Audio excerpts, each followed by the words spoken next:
তোমরা আমার নতুন নতুন জায়গায় এক্সপ্লোর করার ভিডিও এতটাই পছন্দ করো আর এত ভাইরাল করে দাও, তাই আজ আমি চলে গেছিলাম তোমাদের জন্য দারুণ স্পট খুঁজতে। তাও একটা না, একসাথে 4-5টা স্পট দেখাবো, যেগুলো তোমরা হয়তো আগে ফটো বা ভিডিও দেখেছো কিন্তু কখনো এইভাবে দেখোনি। ফার্স্টে বলে নিই ওয়েদারটার ব্যাপারে। এত সুন্দর ওয়েদার ছিল, আর আমি গেছিলাম আমার মামার বাড়িতে অনেক দিন পরে, আর সেখান থেকেই কিন্তু আমরা সবাই মিলে ঘুরতে বেরিয়েছিলাম। আর এই ওয়েদারে যে আকাশটা সুন্দর লাগছিল, সত্যি ক্যাপচার না করে পারলাম না। আগে বলে নেই, হ্যালো এভরিওয়ান, আমি মধুমিতা। তোমরা আমাকে নানান ধরনের জায়গা এক্সপ্লোর করতে বা নানান ধরনের নতুন নতুন ব্লগ করতে দেখো, আর সেটা দেখতে তোমরা পছন্দ করো, তাই আমি করে থাকি। যাই হোক, চলো বেশি কথা না বলে শুরু করা যাক আজকের ব্লগটা। আজ আমি তোমাদের জন্য গেছিলাম ধান্যকুড়িয়াতে। শুধু ধান্যকুড়িয়াতেই না, লাস্টে আমি এমন একটা জায়গায় গেছিলাম যেখানকার নাম নাকি প্রেম দিয়ে শুরু। মানে ভাবতে পারছো, এত রোম্যান্টিক একটা জায়গার খোঁজ দেবো তোমাদের, যেখানে যেতে কিন্তু 1 পয়সাও লাগবে না তোমাদের, শুধু একটু গাড়ির তেল, ব্যাস চলে যেতে পারবে।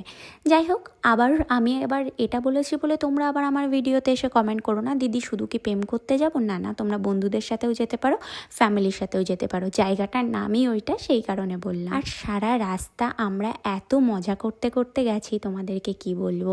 ওই বোন ভাই সবাই এক জায়গায় হলে যা হয়, তো সেই কারণে পুরো রাস্তাটা আমি হাসতে হাসতে আমার পেটে ব্যথা হয়ে গেছিলো, কারণ আমার হাজবেন্ড আর আমার বোন দুজনা বারবার খুনসুটি কাটছে। কথা বলতে বলতে দেখো, ফার্স্টে এই লোকেশনটায় চলে এসেছিলাম। এই লোকেশনটা এত সুন্দর, আর এই লোকেশনটা আমি বারবারই বলছি, আমি অনেকবারই কিন্তু ফটোজে দেখেছি, কিন্তু কখনো জানতাম না এই জায়গাটা কোথায়। সেই কারণে এটা সামনাসামনি দেখে অপরূপ সুন্দর লাগছিল।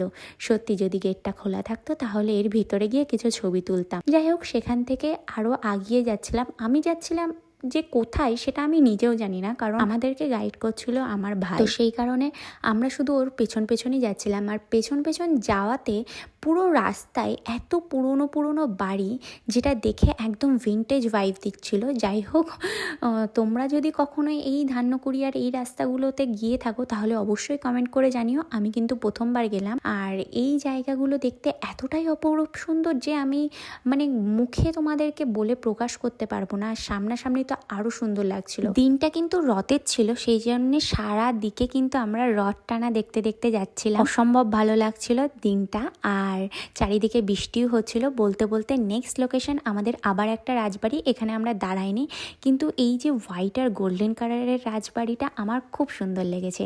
তারপরে চারিদিকে এত ভাঙা ভোঙা একটা বাড়ি, তারপরে তোমার অনেক পুরনো পুরনো টাইপের বাড়ি দেখতে আমার খুব ভালো লাগে। নেক্সট আমি একটা জিনিস দেখলাম, এটাকে কি বলে আমি জানি না, মনে হয়